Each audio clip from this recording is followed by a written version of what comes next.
Good morning, students.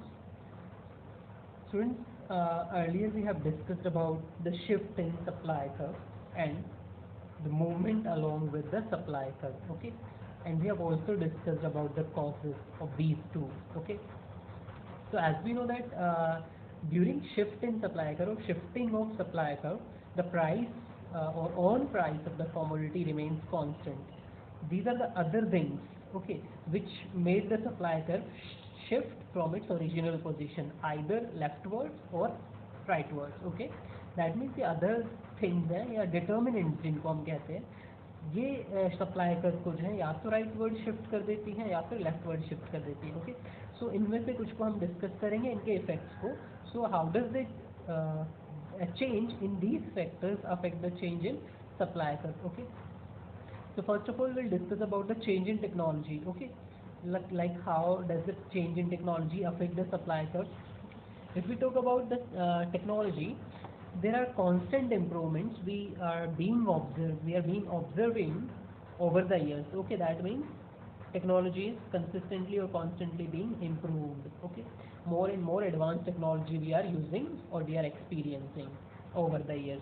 So, and we also know that advanced technology results into higher production. Okay, so if we use advanced technology or improved technology, okay, or we observe an improvement in technology, okay, this will push the supply curve to its rightward. Okay, so here is the original supply curve S1, initial supply curve. Okay, and we have experienced or observed an improvement in technology. That means if the producer have installed a new machine, okay, more sophisticated machine, obviously it will contribute more to the total output. Okay, इस output को काफ़ी like many folds या many times increase कर देगा.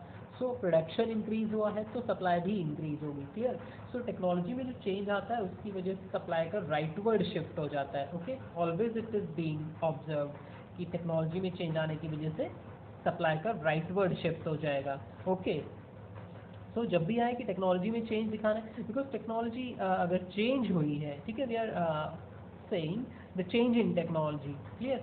तो change हुई है तो ऑब्वियसली इम्प्रूव ही हुई होगी. ठीक है, अगर कहा जाता है टेक्नोलॉजी ऑब्सोलीट या आउटडेटेड हो गई है, तो यहाँ पे टेक्नोलॉजी चेंज नहीं हुई है. दैट मीन्स वो टेक्नोलॉजी या वो मशीन जो हम यूज़ कर रहे थे वही पुरानी हो गई है, आउटडेटेड हो गई है. ठीक है, उसकी वजह से प्रोडक्शन कम हो जाएगा. If we are using outdated technology, so supply curve will shift to its leftward. Okay, change अगर हुआ है टेक्नोलॉजी में तो हमेशा इम्प्रूवमेंट ही मान के चला जाएगा. ओके, सो ये लेफ्ट राइटवर्ड शिफ्ट कर देगा सप्लाई कर्व को. Next one is change in input prices. Okay, अगर इनपुट के प्राइसेस चेंज हुए हैं तो प्राइसेस दोनों तरीके से चेंज हो सकते हैं. That means either we may observe an increase और राइज इन प्राइसेस, और we may observe a decrease और decline in prices of the inputs, okay, which are being used to produce that output. Clear? जो भी input हम use कर रहे हैं उनके प्राइसेस, लाइक रॉ मटेरियल है, ठीक है, इलेक्ट्रिसिटी चार्जेस हैं. ओके, तो उनके जो इनपुट के प्राइसेस हैं उनमें चेंज अगर आ रहा है तो वो चेंज इंक्रीज और डिक्रीज दोनों हो सकता है. Okay, so if the input prices increases, okay, input price increase हो गए तो it will increase the cost of production. cost of production को increase कर देगा. cost of production increase होएगा तो that means हम कम produce कर पाएंगे. that means investment ज़्यादा चाहिए, ठीक है, same level of output को produce करने के लिए. तो cost of production increase हो गया है तो production या output कम produce हो पाएगा, क्योंकि हम उसी capital में कम प्रोड्यूस कर पाएंगे, क्योंकि अब हमारी कॉस्ट जो है इंक्रीज हो गई है. अब खर्चा ज़्यादा करना पड़ रहा है तो उतनी ही कैपिटल में अब हम कम प्रोड्यूस कर पाएंगे. तो supply curve will shift to its leftward. Okay, clear? So अगर इनपुट प्राइसेस राइज हो गए हैं तो सप्लाई कर्व लेफ्टवर्ड शिफ्ट हो जाएगा, क्योंकि इन्होंने कॉस्ट ऑफ प्रोडक्शन को इंक्रीज कर दिया होगा. ओके, एंड इसका ऑपोजिट होगा अगर कॉस्ट ऑफ प्रोडक्शन डिक्रीज हो गई है. Okay, that means raw material सस्ते हो गए हैं, सो उतना ही कैपिटल में, उसी अमाउंट में हम अब ज़्यादा रॉ मटेरियल खरीद पाएंगे. ज़्यादा रॉ मटेरियल खरीद पाएंगे तो प्रोडक्शन भी ज़्यादा होगा. सो इनपुट प्राइसेस अगर डिक्रीज हो गए हैं तो सप्लाई का राइटवर्ड शिफ्ट होगा. ओके, तो we can show both these effects to a curve. S1 is the initial supply curve, S3 is leftward supply curve, and S2 is rightward supply curve. Okay, that means when the supply curve shifts to its rightward due to decrease in input prices. Okay, that is S2, and S3 is the supply curve, which is the new supply curve after shifting to leftward due to increase in input prices. Input prices increase हो गए थे, जिस वजह से cost of production increase हुआ और production कम हुआ. Production कम हुआ तो supply भी leftward shift हो जाएगा. supply curve, supply कम हो गई है. ओके, नेक्स्ट है GST and supply curve, that means taxes की हम बात कर रहे हैं. ठीक है, टैक्सेस एंड सब्सिडी, ये गवर्नमेंट पॉलिसी में आता था. टैक्सेस एंड सब्सिडी भी सप्लाई को अफेक्ट करती हैं. सो टैक्सेस में हम जीएसटी लेके चल रहे हैं, गुड्स एंड सर्विसेज टैक्स. ठीक है, जो indirect tax goods and services जो बेची जा रही है उनके ऊपर लग रहा है. सो दीज टैक्सेस और these kind of taxes increase the price of the market price of the commodity. ये कमोडिटी के प्राइसेस को इंक्रीज कर देते हैं. ओके, सो चीज़ें महंगी हो गई हैं. ठीक है, क्लियर, लाइक टैक्सेस ज़्यादा है. ठीक है, तो चीज़ें प्राइस इंक्रीज हो गया है, लेकिन इन इंक्रीज प्राइसेस का बेनिफिट प्रोड्यूसर को नहीं मिल रहा. ओके, क्योंकि हम कहते हैं कि भाई प्राइस इंक्रीज होता है तो प्रोड्यूसर ज़्यादा बेचना चाहेगा क्योंकि उसका प्रॉफिट मार्जिन इंक्रीज हो जाता है. लेकिन यहाँ पे देखिए कि प्राइस जो इंक्रीज हुआ है वो किसकी वजह से इंक्रीज हुआ है, क्योंकि प्राइस में हमने टैक्स कॉम्पोनेंट ऐड कर दिया है जो कि गवर्नमेंट को जाएगा. ठीक है, तो प्रोड्यूसर को यहाँ पे प्रॉफिट मार्जिन इंक्रीज नहीं हुआ है. ठीक है, तो टैक्सेस जो है प्राइस को इंक्रीज कर देता है, जिस वजह से प्रोड्यूसर इस बढ़े हुए प्राइसेस से या इंक्रीज टैक्सेस की वजह से कम बेचना चाहता है, तो सप्लाई कम हो जाती है. ठीक है, क्लियर, प्रोड्यूसर कम बेचना चाहता है क्योंकि जीएसटी इंक्रीज हो गया है. या फिर ऐसा भी देखा जाए कि वो जीएसटी उस प्रोड्यूसर को भी तो पे करना पड़ेगा. ठीक है, जब वो रॉ मटेरियल या इनपुट्स खरीदेगा. ठीक है, तो वहाँ पे उसकी क्वांटिटी कम परचेज कर पाएगा. एंड वाइस वर्सा, अगर टैक्सेस कम है या टैक्सेस नहीं लगाए गए हैं तो सप्लाई ज़्यादा होगी. ठीक है, तो इम्प्लीकेशन ऑफ टैक्सेस सप्लाई कर को लेफ्टवर्ड शिफ्ट कर देंगे. ओके, नेक्स्ट है subsidy. Subsidies cost of production को रिड्यूस करती हैं.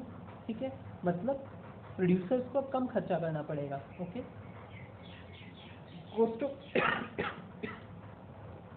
ओके, सब्सिडीज जो है वो कॉस्ट ऑफ प्रोडक्शन को रिड्यूस कर देती है. Mainly government is providing subsidy to the producers for producing और for the promotion of production of such goods which are not like beneficial for the producers or which are not possible for the producers to produce at existing market prices, or you can say the producers cannot afford the prices of inputs in the market. Okay, so they are unwilling to produce such goods, or they are producing very small quantity of those goods. Okay, but the government wanted to promote the production. Okay, that's why the government provides the subsidy to the producers. Clear, तो जिसकी वजह से क्या होगा, production increase हो जाएगा. Okay, government is willing to produce, government wants to promote the production. Clear, okay, तो government उन गुड्स के ऊपर सब्सिडी देती है, उनके प्रोडक्शन के ऊपर सब्सिडी देती है जिनका प्रोडक्शन गवर्नमेंट इंक्रीज करवाना चाहती है. ओके, या जिनका यूसेज इंक्रीज करवाना चाहती है. क्लियर, लाइक सोलर एनर्जी के केस में तो सोलर पैनल सेटअप करने के लिए गवर्नमेंट सब्सिडीज प्रोवाइड कर रही है ताकि जो एनर्जी का ऑल्टरनेट है उसका यूज़ ज़्यादा से ज़्यादा इंक्रीज है, ग्रीन एनर्जी का यूज़ ज़्यादा से ज़्यादा इंक्रीज हो जाए. Okay, so cost of production एक तरीके से गवर्नमेंट रिड्यूस करवा देती है by providing subsidy. Subsidy means the government is providing the financial help. Okay, उस कॉस्ट का एक पार्ट गवर्नमेंट बेयर कर रही है आपके बिहाफ पे, that is the financial subsidy. Okay, cost of production कम हो गई, ऑब्वियसली प्रोडक्शन इंक्रीज होएगा, तो सप्लाई कर्व जो है वो राइटवर्ड शिफ्ट हो जाएगा. नेक्स्ट है the prices of related products और द रिलेटेड गुड्स. यहाँ पे हम सब्स्टिट्यूट गुड्स का जो प्राइस है उसको कंसिडर करेंगे, the price of related goods में. ठीक है, substitute goods, how does the prices of substitute goods affect the supply of our own commodity. ठीक है, हमारी कमोडिटी को किस तरीके से अफेक्ट करता है supply of substitute, sorry, price of substitute goods. Okay, for example, we are taking here tea and coffee, the two substitute goods. Here, teas are on commodity and sorry, so coffee is our on commodity and tea is the substitute. Clear, if we take according to the diagram, otherwise we can flip the side. Okay, हम यहाँ पे T on commodity ले सकते हैं, coffee substitute ले सकते हैं. Okay, doesn't matter, इससे कोई फ़र्क नहीं पड़ेगा, सिर्फ नाम ही तो चेंज करना है. ओके, और कुछ बड़ी बात नहीं है. क्लियर, तो यहाँ पे टी और कॉफ़ी. क्लियर, तो हम यहाँ पे सपोज कॉफ़ी को ऑन कमोडिटी लेके चल रहे हैं, तो ये जो सप्लाई कर्व है ये कॉफ़ी का है, टी का नहीं है. डिमांड में भी हमने यही पढ़ा था कि सब्स्टिट्यूट का हम नहीं दिखाएंगे, ऑन कमोडिटी का कर्व ही बनाया जाएगा। ओके, तो substitute is T. Clear? If the prices of the T changes, how does it affect the supply of coffee? Clear?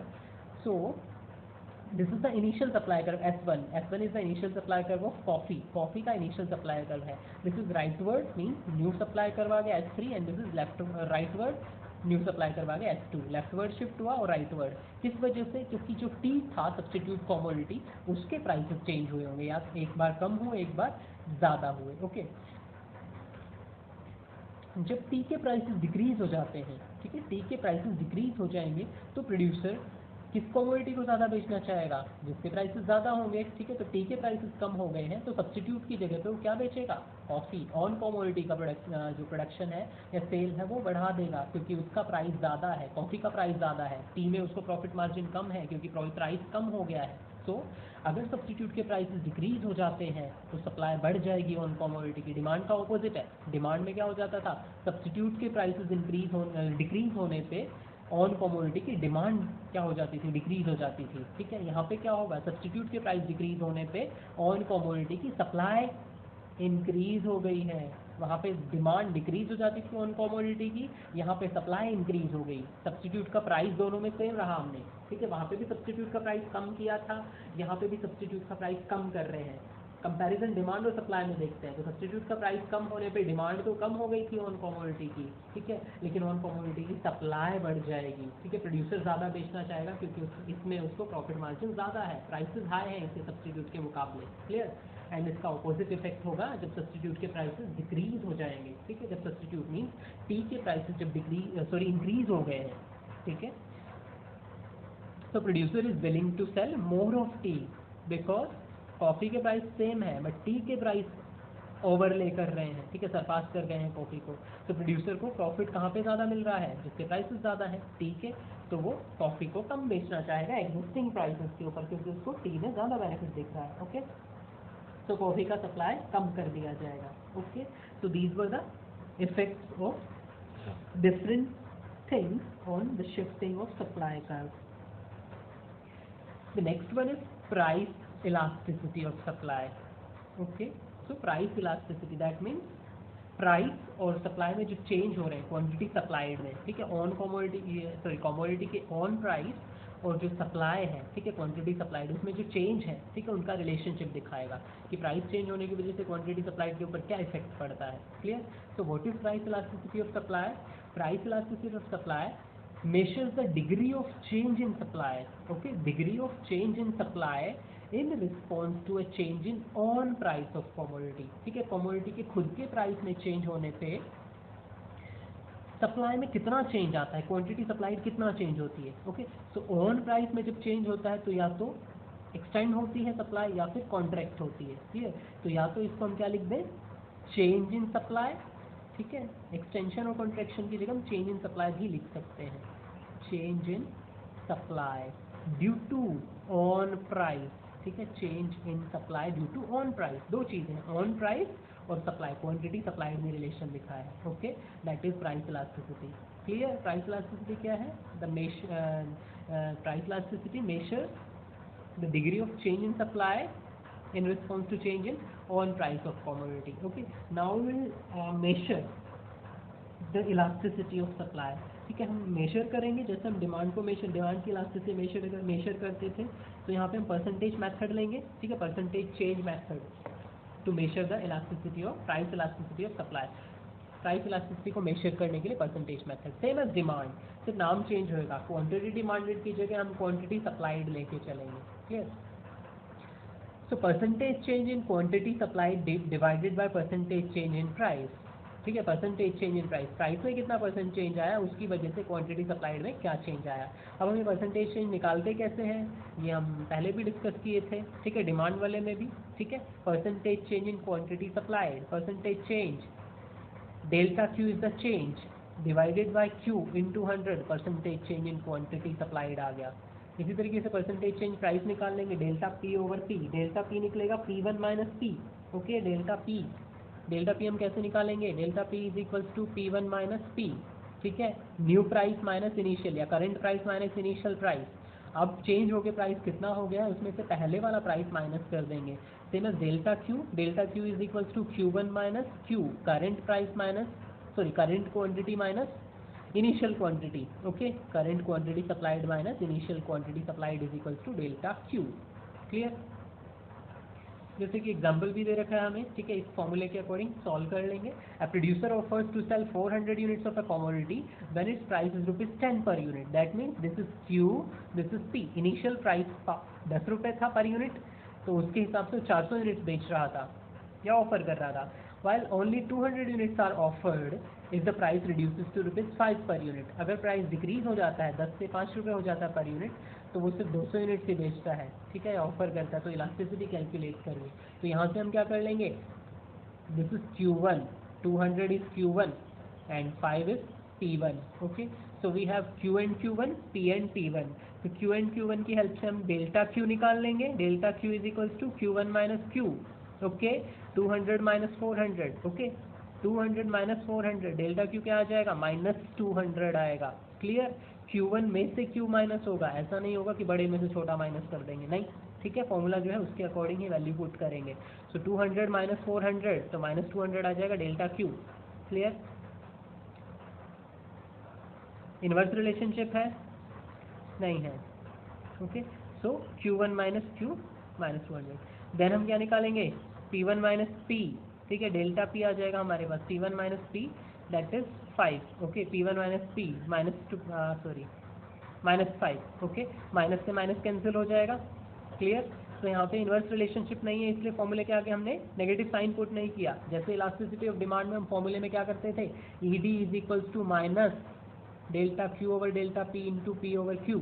Okay, यहाँ पे हम माइनस नहीं पुट करेंगे, क्योंकि नेगेटिव साइन तब पुट करते थे जब प्राइस और क्वांटिटी डिमांडेड में इन्वर्स रिलेशनशिप होता था, तो कोई एक वैल्यू माइनस आती। यहाँ पे इन्वर्स रिलेशनशिप नहीं है, डायरेक्ट रिलेशनशिप है। प्राइस बढ़ेगा तो क्वांटिटी सप्लाइड बढ़ेगी, प्राइस घटेगा तो क्वांटिटी सप्लाइड घटेगी, डायरेक्ट रिलेशनशिप है, ठीक है। तो दोनों वैल्यू या तो पॉजिटिव आएंगे या दोनों वैल्यू नेगेटिव आएंगे। अगर दोनों नेगेटिव आई तो माइनस से माइनस कैंसिल हो जाएगा, ठीक है। तो यहाँ पे हमें नेगेटिव साइन पुट करने की ज़रूरत नहीं है। ओके, सो -200 डेल्टा Q आया था, -5 डेल्टा P आया था, माइनस से minus cancel. Okay, 200 divided by 5 into initial price initial quantity, elasticity of supply आ गई 1। Okay, now according to the shape of supply curve we will find out the, we will comment upon the supply elasticity of supply, sorry. This is straight line upward sloping supply curve at the degree of 45। Okay, 45 degree पे rise कर रहा है, straight line है, ठीक है, इसको straight line बोलेंगे। Positively स्लॉप्ड या अपवर्ड स्लॉपिंग 45 डिग्री के एंगल पे है, ठीक है। So it is perfectly elastic supply curve. Okay, perfectly elastic है क्योंकि यहाँ पे elasticity of supply is 1, means जितना परसेंटेज चेंज प्राइस में आएगा उतना ही परसेंटेज चेंज क्वांटिटी डिमांडेड में आएगा। If ES is equals to 1, that means जितना परसेंटेज चेंज प्राइस में आएगा उतना ही परसेंटेज चेंज किस में आएगा, क्वांटिटी सप्लाइड में आएगा। ओके, हम कैलकुलेट करके भी देख सकते हैं अगर हम इनको नंबर या क्वांटिफाई कर देते हैं। ओके, जितना परसेंट चेंज आएगा, ओके, जितना परसेंट चेंज प्राइस में आएगा, अगर प्राइस 50% से इंक्रीज होता है तो क्वांटिटी डिमांडेड भी 50% से इंक्रीज हो जाती है। ओके, लाइक प्राइस 4 रुपये से 6 रुपये हो जाता है, ठीक है, ठीक है। तो यहाँ पे कितना है, 50% इंक्रीज हो गया है, 4 रुपये से 6 रुपये हो गया है, ठीक है। तो क्वांटिटी डिमांडेड भी कितनी हो जाएगी, लाइक 30 to 45 हो जाएगी, ठीक है। 30 यूनिट्स 4 रुपये के हिसाब से बेच रहा था, 6 रुपये के हिसाब से वो 45 यूनिट्स बेच रहा है। Okay, so that is the 50% increase in supply due to 50% increase in price. Okay, हम फॉर्मूले में पुट करेंगे ES is equals to percentage change in, percentage change निकाला हमने 50%, तो percentage change in quantity supplied 50% है, percentage change in price again 50% है, ठीक है। 50 से 50 कैंसिल हो गया, ES की वैल्यू आ गई 1। Okay, so this is perfectly elastic. तो पॉजिटिवली स्लॉप्ड स्ट्रेट लाइन जो सप्लाई कर है वो परफेक्टली इलास्टिक है। ओके, यहाँ पे जितना परसेंटेज चेंज प्राइस में होगा उतना ही परसेंटेज चेंज क्वांटिटी सप्लाइड में भी होगा। नाउ मैंने पॉजिटिवली सप्लाई कर, ठीक है, वो पॉइंट ऑफ ओरिजिन से शुरू हो रहा था, पॉइंट O से 45 डिग्री के एंगल से राइज कर रहा था, ठीक है। यहाँ पे क्या है, positively slope straight line curve है, लेकिन ये शुरू हो रहा है Y एक्सिस पे। ओके, पॉइंट ओरिजिन से शुरू नहीं पॉइंट ऑफ ओरिजिन से शुरू नहीं हो रहा है, वाई एक्सिस पे शुरू हो रहा है। दैट मीन्स प्राइस 5 है अगर सपोज, ठीक है, तो हमारी क्वांटिटी सप्लाई 0 है 5 रुपए पे, ठीक है।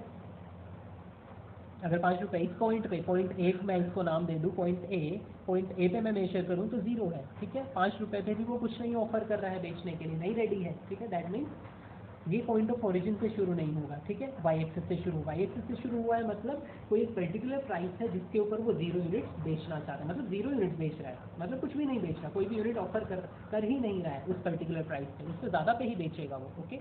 अगर प्राइस इंक्रीज होता है थोड़ा सा भी, ठीक है, तो क्वान्टिटी सप्लाइड इंक्रीज होगी। Clear clear quantity supplied increase होगी तो प्राइस थोड़ा सा इंक्रीज होता है। वो इस प्राइस पे नहीं ऑफर कर रहा है, वो थोड़ा सा इंक्रीमेंट चाहता है, तो यहाँ पे इलास्टिसिटी हाई होगी, ओके। इलास्टिसिटी हाई होगी, दैट मीन्स क्वांटिटी सप्लाइड ज़्यादा इंक्रीज होगी अगर प्राइस इससे थोड़ा सा भी इंक्रीज होता है। वो इस प्राइस पे ऑफर नहीं कर रहा, इससे थोड़ा सा भी इंक्रीज होता है तो क्वांटिटी ज़्यादा ऑफर की जाएगी, ओके। लाइक मैं अगर यहाँ पे लूँ चेंज इन प्राइस और चेंज इन क्वान्टिटी, तो 5 से वो सिर्फ 6 रुपये, 1 रुपया बढ़ा, ठीक है, लेकिन क्वांटिटी 0 से 4 यूनिट्स हो गई है, 4 यूनिट से इंक्रीज हो गई है। डिफरेंस भी देखिए, ये और ये डिफरेंस, ठीक है। क्लियर, तो इलास्टिसिटी ज़्यादा होगी जब वो वाई एक्सिस से शुरू होगा। इसका ऑपोजिट हो जाता है जब सप्लाई कर एक्स एक्सिस से शुरू होता है। दैट मीन्स कई बार प्रोड्यूसर 0 रुपये पे भी या 0 प्राइस पे भी कुछ यूनिट बेच रहा होता है। लाइक गवर्नमेंट के केस में होता है, पब्लिक सेक्टर के केस में कुछ केसेस असेंशियल गुड्स जो है गवर्नमेंट फ्री ऑफ कॉस्ट भी दे रही होती है, ठीक है। क्लियर, उसके अलावा अगर क्वांटिटी इंक्रीज करनी है तो प्राइसेस इंक्रीज हो जाएंगे, ओके, तभी वो ज़्यादा बेचेगा। तो यहाँ पे एक्स एक्सिस पे है, ये 0 पे कुछ यूनिट्स बेच रहा है, अब प्राइस बढ़ेंगे तो क्वांटिटी भी धीरे धीरे बढ़ेगी। तो प्राइस ज़्यादा बढ़ रहा है लेकिन क्वांटिटी धीरे धीरे इंक्रीज हो रही है, ठीक है। ये ज़्यादा स्टीप है, वो ज़्यादा फ्लैट था, ठीक है, जिस वजह से क्वांटिटी ज़्यादा तेज़ी से बढ़ रही है, यहाँ पे प्राइस ज़्यादा तेज़ी से बढ़ेगा, ठीक है। लाइक कैसे मेजर करेंगे, कैसे पता करेंगे, डिनोमिनेटर पे प्राइस है परसेंटेज चेंज एंड न्यूमरेटर पे परसेंटेज चेंज क्वांटिटी है, ठीक है। तो इलास्टिसिटी हाई कब आएगी, जब न्यूमरेटर हाई होगा। यहाँ पे 2 है, यहाँ पे 1 है, 2 आएगी, ऊपर 1 है नीचे भी 1 है, मैंने न्यूमरेटर को कम कर दिया है, डिनोमिनेटर सेम रखा है तो वैल्यू कम हो जाएगी, ठीक है। तो अगर न्यूमरेटर मीन्स क्वांटिटी अगर कम होएगी, ठीक है, क्वांटिटी धीरे धीरे चेंज होगी तो इलास्टिसिटी कम होगी, क्वांटिटी जल्दी तेजी से चेंज होगी क्योंकि न्यूमरेटर है तो हमारा इलास्टिसिटी हाई होगा, ओके।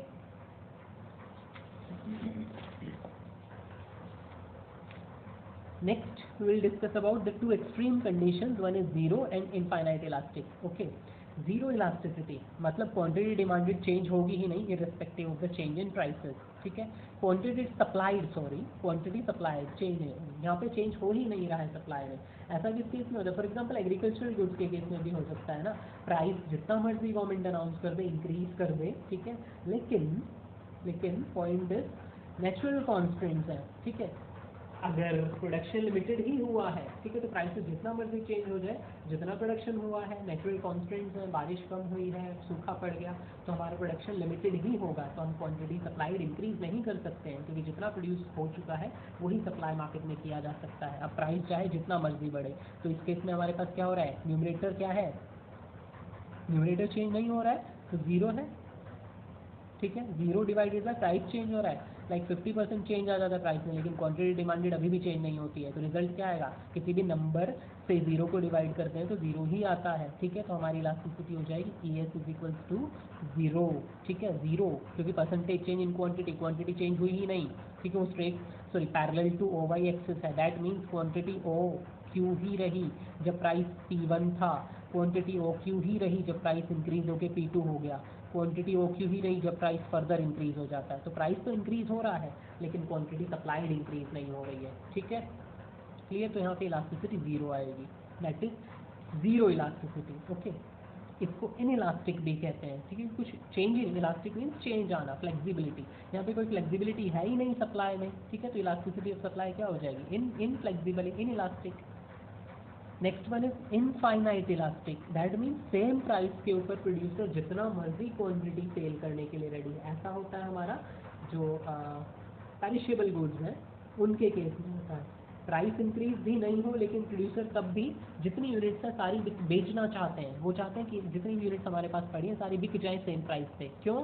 क्योंकि अगर नहीं बिकी तो कल को ख़राब हो सकती है, उनका शेल्फ टाइम जो है वो कम होता है, ठीक है। तो ख़राब होने के डर से, ज़्यादा लॉसेस के डर से वो इसी प्राइस पे ज़्यादा बेचना चाहता है। तो पेरिशेबल गुड्स के केस में ऐसा होता है। अब इनफाइनाइट क्यों होता है? इनफाइनाइट इसलिए होता है because price is not getting change, price में कोई चेंज नहीं आ रहा है, quantity is changing. O Q से ओ क्यू वन हो गई, प्राइस ओ एस था, ठीक है, या ओ पी मान लो, प्राइस पी ही रहा, तब क्वांटिटी ओ क्यू थी, प्राइस पी ही है अब भी, तब वो क्वांटिटी ज़्यादा ऑफर कर रहा है O Q one perishable goods के केस में, ठीक है। कि अगर कल तक नहीं बिकी तो मे भी खराब हो जाएंगे, लाइक डेयरी प्रोडक्ट्स हैं, तो सेम प्राइस पे ज़्यादा बेचना चाहेगा वो, ठीक है। तो प्राइस चेंज नहीं हुआ फिर भी सप्लाई बढ़ा दी है, क्लियर, दैट इज इनफाइनाइट, ठीक है, जितना मर्जी बेचना चाहता है। अब इनफाइनाइट कैसे है? E S is equal to percentage change in supply, quantity supplied Q divided by percentage change in price, price में कोई चेंज आया? नहीं आया, ओ पी ही रहा, ये जीरो रहा, कोई चेंज नहीं आया। क्वांटिटी में चेंज आ रहा है, O Q two O Q one हो गई है, सपोज 30% चेंज आया है। तो किसी भी नंबर को जब जीरो से डिवाइड करते हैं, जीरो से किसी भी नंबर को डिवाइड करते हैं तो वैल्यू हमारी इन्फिनिटी आती है, ठीक है, क्लियर। तो हमारी elasticity of supply E S is equal to infinite हो गई है, okay. So this is infinite elastic supply, okay, clear. अब हमने इलास्टिक, इन इलास्टिक और यूनिटरी इलास्टिक तीन टर्म्स ही पढ़नी है, तो इन सबको हम क्लासीफाई कर देंगे। When elasticity of supply is greater than one, unitary से ज़्यादा है तो उसको हम इलास्टिक सप्लाई कहेंगे, यूनिटरी से कम है तो इन इलास्टिक सप्लाई कहेंगे, यूनिटरी है तो यूनिटरी इलास्टिक या परफेक्टली इलास्टिक सप्लाई कहेंगे, ओके। सप्लाई हमारी परफेक्टली इलास्टिक है अगर वो यूनिटरी इलास्टिक है तो। नेक्स्ट आता है factors affecting elasticity of supply, मतलब जो सप्लाई की इलास्टिसिटी है, क्वांटिटी कम या ज़्यादा की जा रही है, वो किस पे डिपेंड करती है? कुछ फैक्टर्स के ऊपर डिपेंड करती है। First is the nature of inputs used, जो इनपुट्स हम प्रोड्यूस करने में यूज़ कर रहे हैं, ठीक है, अगर वो इनपुट्स कॉमनली अवेलेबल है, ठीक है, तो हमारी जो सप्लाई है वो क्या होगी? इलास्टिक होगी, मतलब इजीली अवेलेबल है, कॉमनली अवेलेबल है, तो जब चाहे जब प्रोडक्शन बढ़ा सकते हैं, जब चाहे जब प्रोडक्शन घटा सकते हैं। अगर वो कॉमनली अवेलेबल नहीं, लाइक सीजनल इनपुट्स हैं, एक पर्टिकुलर सीजन में ही अवेलेबल होंगे, तो हम जब मर्जी चाहे बढ़ा और घटा नहीं सकते हैं। सिर्फ सीजन में ही रॉ मटेरियल बहुत ज़्यादा अवेलेबल है तो प्रोडक्शन भी सीजन में ही बढ़ाया जा सकता है, तो वो इन इलास्टिक होगा या लेस इलास्टिक होगा, ठीक है। तो when the raw material is available through out the year, raw material पूरे साल अवेलेबल है, इजीली अवेलेबल है, तो जब मर्जी बढ़ाओ प्रोडक्शन, जब मर्जी घटाओ, ठीक है, तो सप्लाई क्या होगी प्रोडक्शन की, या क्वांटिटी, सॉरी, प्रोडक्ट की सप्लाई इलास्टिक हो गई। अगर स्पेसिफिक टाइम में ही रॉ मटेरियल अवेलेबल है तो हम जब मर्जी प्रोडक्शन को नहीं बढ़ा सकते, ऑफ सीजन में नहीं बढ़ा सकते क्योंकि रॉ मटेरियल लिमिटेड है, ठीक है, तो ये लेस इलास्टिक है अगर इजीली अवेलेबल नहीं है तो raw material. Next one is natural constraints, natural constraints जो नेचुरल कैलेमिटीज हैं, ठीक है, नेचुरल फैक्टर्स हैं। कुछ गुड्स का प्रोडक्शन नेचुरल फैक्टर्स के ऊपर डिपेंड करता है, ठीक है, लाइक टाइम पीरियड, किसी कमोडिटी लाइक जो क्रॉप्स हैं, ग्रेन्स हैं, वेजिटेबल्स हैं, फ्रूट्स हैं, उनको हार्वेस्ट होने में जितना नेचुरली टाइम लगता है उतना ही लगेगा, हम उससे पहले उनको हार्वेस्ट करके लाइक नहीं बेच सकते हैं, नहीं हार्वेस्ट कर सकते हैं उनको, ओके। सो ये क्या होती है? लेस इलास्टिक होते हैं, जितना लंबा टाइम उनको लगेगा वो लगेगा ही लगेगा, ओके।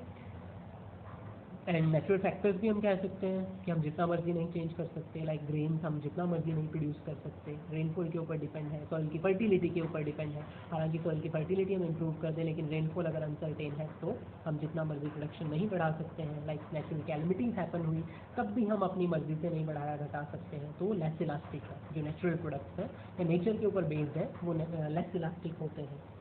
रिस्क टेकिंग, जितना ज़्यादा रिस्क लोगे प्रोडक्शन उतना ज़्यादा होगा, ठीक है, तो risk and supply, elasticity of supply positively related है। ज़्यादा रिस्क तो प्रोडक्शन भी ज़्यादा, और प्रोडक्शन ज़्यादा तो सप्लाई भी ज़्यादा, ठीक है। कम रिस्क लेना चाहते हैं तो प्रोडक्शन कम होगा। Nature of the commodity, okay, यहाँ पे कमोडिटी का नेचर ड्यूरेबल है या पेरिशेबल है। अगर पेरिशेबल होगी तो क्या होगी? लेस इलास्टिक है, ठीक है, perishable goods are relatively less elastic than less elastic supply, ठीक है, have relatively less elastic supply than the durable goods, okay, क्योंकि उनकी जो शेल्फ लाइफ है वो कम होती है, ठीक है। हम ये नहीं मान के चल सकते कि जब हम बनाना चाहें तब बढ़ा सकते हैं, नहीं, अगर ख़राब होने वाली होंगी तो उनको स्टोर करके नहीं रख सकते, फ्यूचर में सप्लाई बढ़ा नहीं सकते, okay.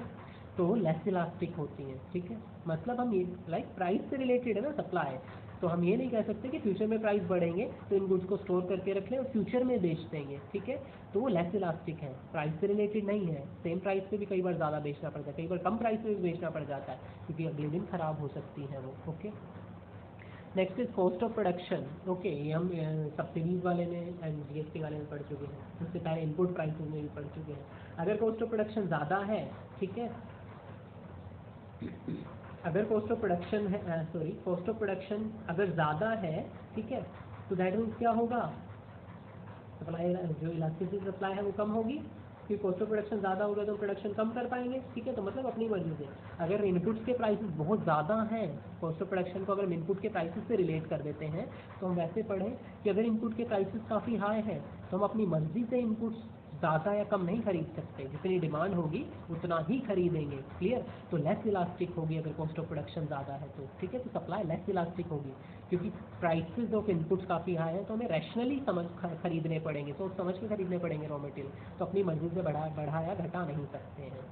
Time factor, long time period में हाई इलास्टिसिटी होगी, क्योंकि लॉन्ग टाइम में तो हम प्रोडक्शन जितना मर्जी बढ़ा सकते हैं फैक्टर्स को इंक्रीज करके, वेयर शॉर्ट रन में या शॉर्ट टाइम पीरियड में लेस इलास्टिक होगी, क्योंकि फैक्टर्स उतने ज़्यादा नहीं होते शॉर्ट टाइम में हमारे पास। टेक्निक ऑफ प्रोडक्शन, अगर एक्सपेंसिव टेक्नोलॉजी हम यूज़ कर रहे हैं, सोफिस्टिकेटेड मशीन्स हम यूज़ कर रहे हैं, ठीक है, तो वहाँ पे सप्लाई लेस इलास्टिक होगी, क्योंकि सोफिस्टिकेटेड मशीन को हम बार बार इंस्टॉल और अनइंस्टॉल नहीं कर सकते, क्योंकि वो बहुत ज़्यादा कॉस्ट इन्वॉल्व करती हैं, उनको बहुत ज़्यादा खर्चा करना पड़ता है ओवरहोलेशन या इंस्टॉलेशन में, ठीक है।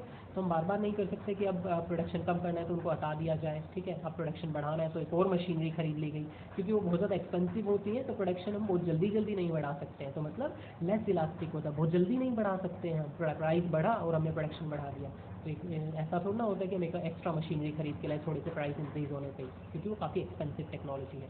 तो एक्सपेंसिव टेक्नोलॉजी है तो लेस इलास्टिक सप्लाई, अगर टेक्नोलॉजी एक्सपेंसिव नहीं है, ठीक है, सस्ती है, तो हम प्रोडक्शन जब मर्जी बढ़ा सकते हैं, तो वो मोर इलास्टिक होगी। ओके, तो एक इलास्टिसिटी से रिलेटेड फैक्टर्स थे, तो यहाँ पे हमने theory of supply, exception and movement and shift and elasticity of supply के कॉन्सेप्ट्स पढ़े। ओके, एक पॉइंट या जो क्वेश्चन है वो रिलेटेड मोर और लेस रिलेटेड टू डिमांड से रिलेटेड है, ठीक है, सिर्फ ऑपोजिट इफेक्ट वो दिखाएंगे। ओके, तो इसके भी न्यूमेरिकल्स हैं, फॉर्मूला सेम है, सिर्फ नेगेटिव साइन हम आगे नहीं लगाते हैं, क्योंकि ये पॉजिटिव रिलेशन दिखाता है प्राइस और क्वांटिटी सप्लाइड में। ओके, तो इसके न्यूमेरिकल्स भी डिमांड की तरह ही फॉर्मूले में पुट करके हो जाएंगे, क्लियर। हम वो न्यूमेरिकल्स एक्सरसाइज में देखेंगे।